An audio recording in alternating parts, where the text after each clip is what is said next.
Q-U-B. Du front, des idées, du cran. Éveille la curiosité, suscite la réflexion, favorise le dialogue. Pour comprendre le monde qui vous entoure. Radio, télé, balado, vidéo. Savoir et comprendre, Cube. Un média pas comme les autres. Bonjour tout le monde, bienvenue à ce nouvel épisode de Cube. Dans un an, on va souligner un drôle de premier anniversaire. Roulement de tambour, de quoi il parle. Le premier anniversaire du blocage des nouvelles par Meta. Et oui, je sais pas pour vous, moi j'avais l'impression que ça faisait plus qu'un an. Des fois, on a l'impression que ça fait moins d'un an, plus qu'un an. Moi, j'avais l'impression que ça faisait 10 ans. Il faut dire que ça fait longtemps que j'ai pas vu quelque chose d'intéressant sur Facebook. J'ai vraiment vu une transformation de ce réseau social-là depuis que Meta bloque des nouvelles. On dirait qu'il n'y a plus rien à faire sur Facebook.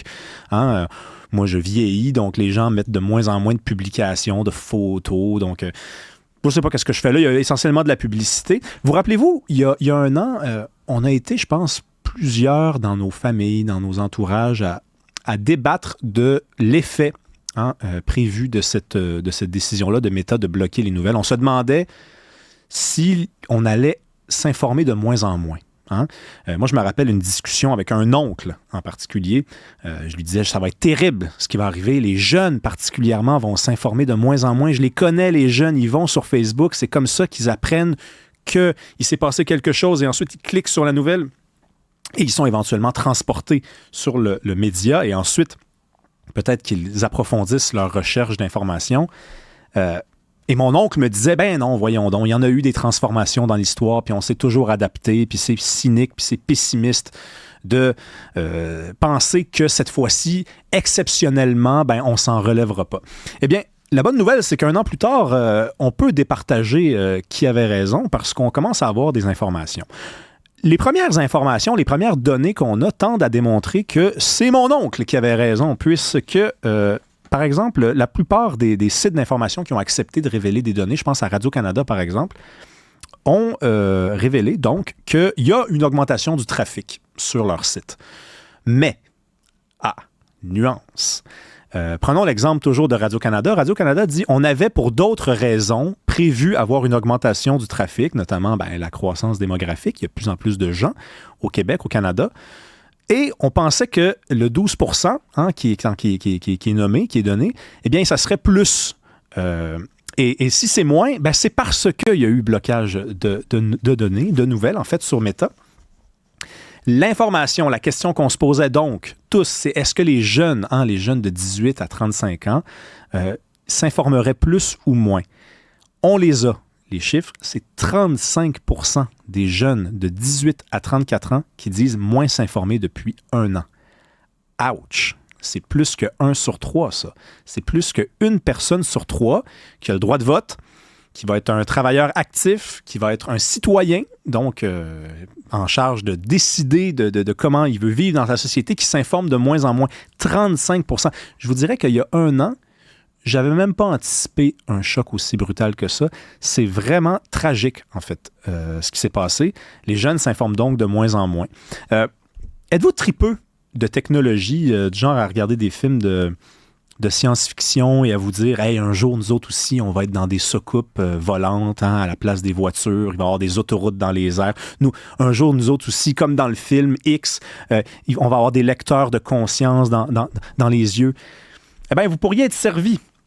L'ARTM, qui est l'Autorité régionale du transport métropolitain, pas la CIA, pas le gouvernement chinois, pas le gouvernement russe ou américain, l'ARTM songe à utiliser la reconnaissance faciale afin de servir des besoins d'analyse comportementale et d'ajuster les tarifs et les horaires.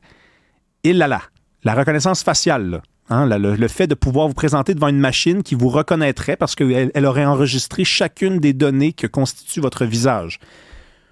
Si vous aimez ça, de la technologie comme ça, regardez bien ça, vous allez être servi parce que c'est pas fini. Radio-Canada Alberta, votre humble serviteur lit tous les médias, y compris Radio-Canada jusqu'à Calgary, publiait un article hier qui s'intitule « Utiliser l'intelligence artificielle pour lutter contre la haine envers des populations autochtones sur Internet ». Des chercheurs albertains ont développé un nouvel outil d'intelligence artificielle pour aider à lutter contre les préjugés, le racisme et la haine en ligne à l'égard des populations autochtones. Oh là là, attendez, mais qu'est-ce que ça veut dire, ça? Qu'est-ce que ça implique? Eh bien, le projet est baptisé Wasikan Kisawakati Sewin. Désolé pour la prononciation. Ça veut dire énergie bienveillante en langue cri. C'est un outil qui a 2 objectifs. Le premier, c'est aider les Autochtones et les Canadiens non autochtones à réduire le racisme, les discours haineux et les préjugés en ligne. Évidemment, qui est contre la bienveillance? Qui est contre la diversité? Qui est contre l'inclusion? Qui est contre le bien? Qui est contre le bien? Qui est contre le bien? Personne n'est contre le bien. Sauf que là, ce que ça implique, ça, c'est que l'outil va signaler... Là, l'outil, là, pas la personne derrière l'outil, là, hein? Pas l'individu doté d'un jugement, d'un sens critique. L'outil, l'intelligence artificielle, va signaler les commentaires haineux et fournir des exemples de réponses, tout en documentant ces cas en vue d'un rapport ultérieur. Et là là, donc une machine qui signale des commentaires, qui fournit des exemples de réponses et qui documente le tout dans un rapport, hein, gardé secret comme ça par la machine. Donc, c'est destiné à aider les Canadiens, dit-on dans l'article, à comprendre leurs préjugés, à signaler tout texte susceptible d'être tendancieux à l'égard des populations autochtones et à fournir une explication et à suggérer donc une reformulation de la phrase. Et écoutez bien ça, parce que l'un des chercheurs, Albertin, est cité dans l'article. Il dit « C'est un peu comme si l'on enseignait à un enfant. » Là, c'est nous, là, ça, hein, l'enfant, là. En lui montrant des milliers de livres, d'articles et de blogs, il finit par comprendre le langage et les connaissances qu'il contient. Moi, je vais vous dire une chose, mes amis. Je suis toujours sceptique devant ce genre de technologie-là parce qu'elle nous ramène à l'enfance, elle nous prend pour des enfants, elle nous prend pour des cons, en fait. On est des cons. Et on doit être éduqué, rééduqué pour penser d'une façon, de la seule et unique bonne façon moralement acceptée. Je n'ai qu'un mot à dire, résistons à ça. Hein? Battons-nous contre ces conneries-là. Bienvenue à Cube.